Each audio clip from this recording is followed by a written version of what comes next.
Eu concordo plenamente com você quando você diz que imparcialidade é um mito. Inclusive, você citou uma coisa a respeito da Globo que eu penso o seguinte, realmente, você não vê os jornalistas deles dando opiniões diretas, mas a gente percebe na sutileza e no viés, né? Não sei se você concorda ou não comigo, que a depender da eleição, de quem está no poder, eles levam, canalizam as atenções para um viés específico, mas não falam abertamente, justamente para, entre aspas, não causar, sei lá, euforia ou algo do tipo. Você concorda? Se nós estudarmos um pouco da história da Globo, a gente vai ver que isso é absolutamente a realidade. Uhum. Nós tivemos um clássico que foi o debate entre Lula e Collor em 1989, que no jornal Hoje, a Globo editou o debate, colocou os melhores momentos do Collor, os piores momentos do Lula, porque naquela época a Globo queria que o Collor ganhasse a eleição, porque tinha medo do Lula e porque tinha seus interesses com o Collor.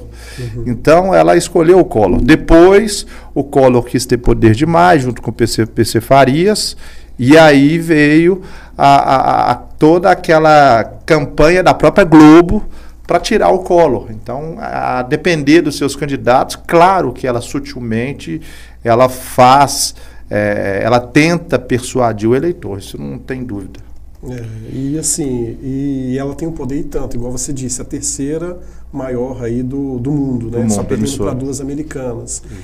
E assim, eu percebo que acabou, com o passar do tempo, as mídias sociais fazendo com que a rede aberta, ao menos o jornalismo aberto, ele caísse um pouco, na pior das hipóteses, em ceticismo.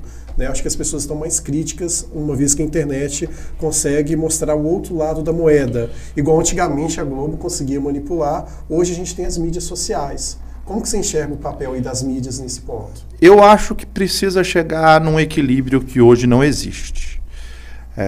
A pandemia mostrou, na minha opinião, a importância das mídias tradicionais para trazer fatos verídicos. Uhum. Hoje nós temos uma questão que precisa ser sempre debatida no mundo, que são as fake news. Uhum. Então, ao mesmo tempo que a internet, as redes sociais trouxeram mais liberdade, elas também trouxeram mentiras.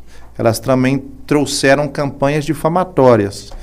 Hoje, com a inteligência artificial, você pode chegar, colocar minha cara falando coisas que eu não falei. Nas próximas eleições vai ser ainda pior por causa disso. Vai ser pior. Hoje, lá nos Estados Unidos, que nós estamos num período pré-eleitoral, nas prévias, porque lá, de fato, existem prévias, tanto dos democratas quanto dos republicanos. Esses dias saiu lá o presidente dos Estados Unidos falando coisas que ele não falou por causa da inteligência artificial. Então, eu acho que precisa chegar no equilíbrio.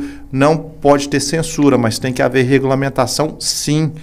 Porque, do contrário, na própria pandemia, nós tivemos, infelizmente, né, campanhas contra a vacina, por exemplo, com mentiras. Então, essas mentiras têm que ser combatidas. E você acha que na esfera civil, a nível de Código Penal, ou não, apenas combatida no sentido da contra-argumentação? Não, eu acho que tem que ser combatido, inclusive, no Código Civil e Penal. Não só a contra... Porque se você falar uma coisa, você tem que se responsabilizar por aquilo. A partir do momento que você fala algo que vai induzir pessoas a coisas criminosas, a coisas erradas, você tem que ser responsabilizado. Quando você posta uma fake news, ela viraliza, acabou, vai chegar em muita gente. Vai chegar em muita gente. E até procurar saber se é verdade ou não, muita gente já está acreditando naquilo, então já prejudicou muita coisa, né? Exatamente, mas isso sem cercear a liberdade de expressão. Nós nunca podemos, isso é um bem que nós ganhamos com a Constituição de 88 e que o mundo tem que defender sempre, principalmente o mundo democrático.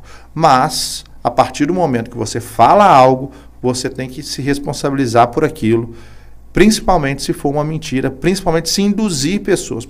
Vou te citar um exemplo.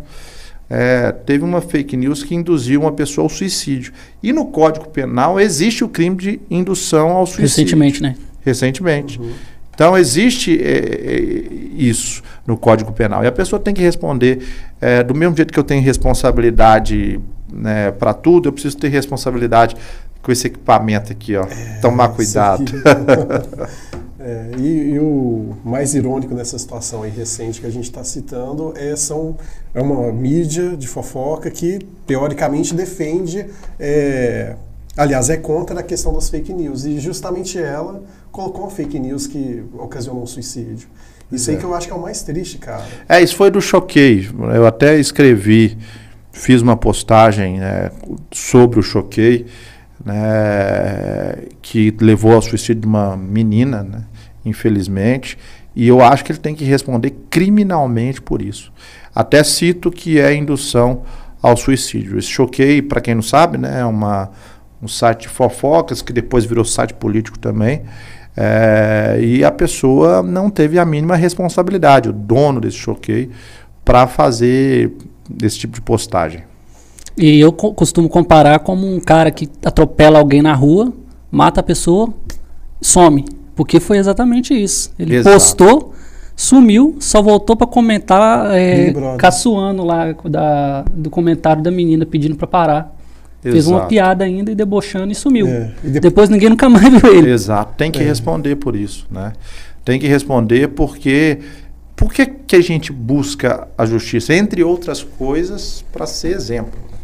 Então, a partir do momento que você não o responsabiliza, todo mundo vai achar que pode fazer igual. Então, você tem que responsabilizar até pela questão de exemplo para que não aconteça mais, por pior que seja, tem que ser responsabilizado. Concordo demais. E aí, gostou desse corte? Então se inscreva no canal e clique no link da descrição para assistir o vídeo completo. É isso aí, te vejo lá.